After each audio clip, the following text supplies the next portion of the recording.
Trading की दुनिया में आगे बढ़ने के लिए आपके बेसिक्स क्लियर होने चाहिए।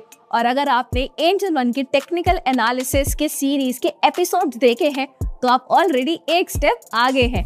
My self CA Simran Bakhtiar and I welcome you all to the 7th episode of our series technical analysis with Angel One. इस सीरीज में हमने अब तक काफी कुछ सीखा है जो किसी भी ट्रेडर के लिए फाउंडेशन बनाता है। लेकिन अगर आपने पहले के एपिसोड्स मिस किए हैं या फिर नहीं देखे हैं तो टेंशन मत लीजिए।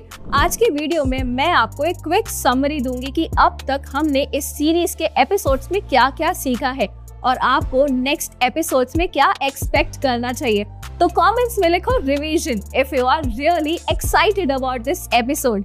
सबसे पहले बात करते हैं हमारे फर्स्ट मॉड्यूल की, that was introduction to technical analysis. यहाँ हमने डिस्कस किया कि टेक्निकल एनालिसिस क्या है और ये कैसे फंडामेंटल एनालिसिस से डिफरेंट होता है।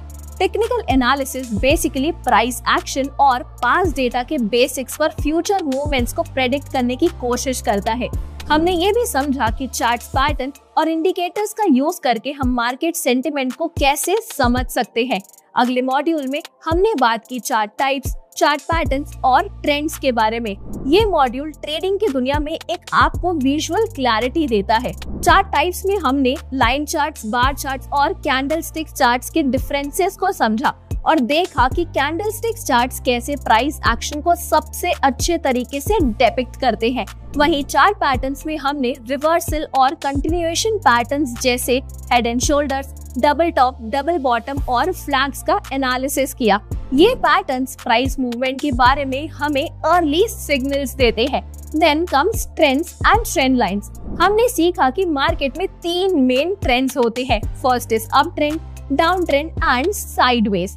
ट्रेंड लाइंस का यूज करके हम मार्केट के डायरेक्शंस को समझ सकते हैं। तो दोस्तों, अगर आपको चार्ट समझना आ गया तो ट्रेडिंग में आपको एक बड़ा कॉन्फिडेंस डेवलप हो जाता है। अब बात करते हैं हमारे थर्ड मॉड्यूल की, which was support and resistance और इंडिकेटर्स। सपोर्ट एंड रेजिस्टेंस ये मार्केट के ऐसे लेवल्स हैं जहां प्राइस रुकता है या फिर बाउंस करता है। सपोर्ट एक ऐसे लेवल को डिनोट करता है जहां प्राइस नीचे गिरते गिरते रुकता है और रेजिस्टेंस एक ऐसे लेवल को शो करता है जहां प्राइस ऊपर जाते जाते रुक जाता है। Then comes the indicators. हमने मूविंग एवरेजेस, RSI और MACD जैसे इम्पोर्टेंट इंडिकेटर्स को डिस्कस किया था एपिसोड में। मूविंग एवरेज ट्रेंड को समझने में मदद करता है, वहीं RSI हमें ओवरबॉट एंड ओवरसोल्ड जोन्स बताता है एंड MACD मोमेंटम और ट्रेंड स्ट्रेंथ का सिग्नल देता है। इंडिकेटर्स का सही यूज आपके ट्रेडिंग सिग्नल्स को और भी प्रिसाइज बनाता है। तो दोस्तों, ये समरी इसीलिए जरूरी है क्योंकि ट्रेडिंग एक स्टेप बाय स्टेप प्रोसेस है। अगर आपने पहले के स्टेप्स को अच्छे से समझ लिया तो आगे की जर्नी और भी स्मूथ हो जाती है। आपको अब तक एक क्लियर अंडरस्टैंडिंग तो मिल गई होगी कि मार्केट कैसे काम करता है और कैसे हम प्राइस मूवमेंट्स को एनालाइज कर सकते हैं। तो अगर आपने अब तक हमारे एपिसोड्स मिस किए हैं तो अभी जाकर ये प्लेलिस्ट चेक करें और अपने कॉन्सेप्ट्स क्लियर करें। एंड वीडियो अच्छा लगा हो तो लाइक करें, शेयर जरूर करें एंड एंजल वन के इस यूट्यूब चैनल को सब्सक्राइब करें। एंड हम मिलेंगे आपके साथ अगले एपिसोड में एक और टेक्निकल एनालिसिस के कॉन्सेप्ट के साथ। तब तक प्रैक्टिस करते रहिए और ट्रेडिंग को सिस्टमैटिकली अप्रोच कीजिए।